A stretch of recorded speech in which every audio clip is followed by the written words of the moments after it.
mataas na po talaga yung singilin ng kuryente dito sa atin. Tapos sa atin pa sisingilin yung mga dagdag bayarin. Nagbigay tayo ng suporta doon sa mga nangangailangan, pero yung gobyerno walang suportang malinaw na ibinibigay yung pamahalaan. Kumusta mga kuryentito at kuryentita? Nagugulo din ba yung buhay ninyo dyan sa talakayan tungkol dyan sa subsidy at mga suporta na ibinibigay sa 4-piece members at sa mga senior citizens? Dapat lang pagkat concern nating lahat yan. Dahil ang discount na binibigay dito, ang gumagastos dito ay tayong mga ordinary consumers. Ito ay ayon sa umiiral na batas. Para sa ating mga senior citizens, ayon doon sa Republic Act 9994 o yung Expanded Senior Citizens Act of 2010, sila ay mayroong 5% na discount sa utilization of water and electricity supplied by public utilities. At para doon naman sa may lifeline rate, yan ay nasa Republic Act 1152, yung Expanded Line Rate Act of 2001, no? Na kung saan yung mga legit na mga beneficiaries na papasa doon sa mga requirements as provided nung mga batas ay mayroong discount na makukuha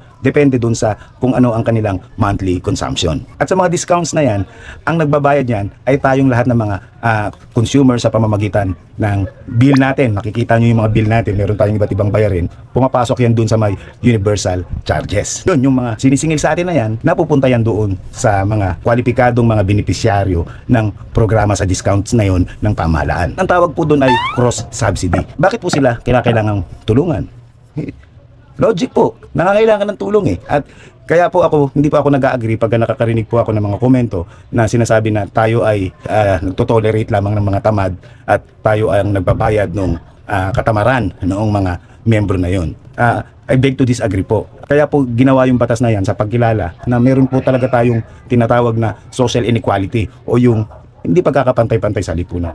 At meron po talaga tayong mga kababayan, meron tayong mga kasama na talaga nangangailangan ng tulong. Yung batas na yun ay ginawa para tulungan po sila. Ang naging malaking katanungan lang, bakit po sa atin nanggaling yung tulong, yung charge? I mean, ako po, hindi naman po ako kontra na tumulong. Pero sa context na mataas na po talaga yung singilin ng kuryente dito sa atin, paulit-ulit na tayo ay second sa pinakamataas na singil ng kuryente sa Asia. Tapos sa atin pa sisingilin yung mga dagdag bayarin na yun. So yun po yung mga malalaking katanungan. At yung follow-up na katanungan po doon ng marami doon sa nakikita ko sa ating mga netizens, yung makikita ko din doon sa mga komentaryo na lumalabas doon sa public, ay ano naman yung suporta na mayroon na makukuha yung tayong mga ordinary consumers. Nagbigay tayo ng suporta doon sa mga nangangailangan, pero yung gobyerno, ano yung suportang ibinigay sa mga ordinary electricity consumers na bumabalikat ng mataas na bayarin na kung ano ang mga nangyayari dyan sa international, ang impact ay diretso sa ating bulsa at walang suportang malinaw na ibinibigay yung pamahalaan. Tingin ko yun yung tanong na hinahanap ng ating mga ordinary citizens.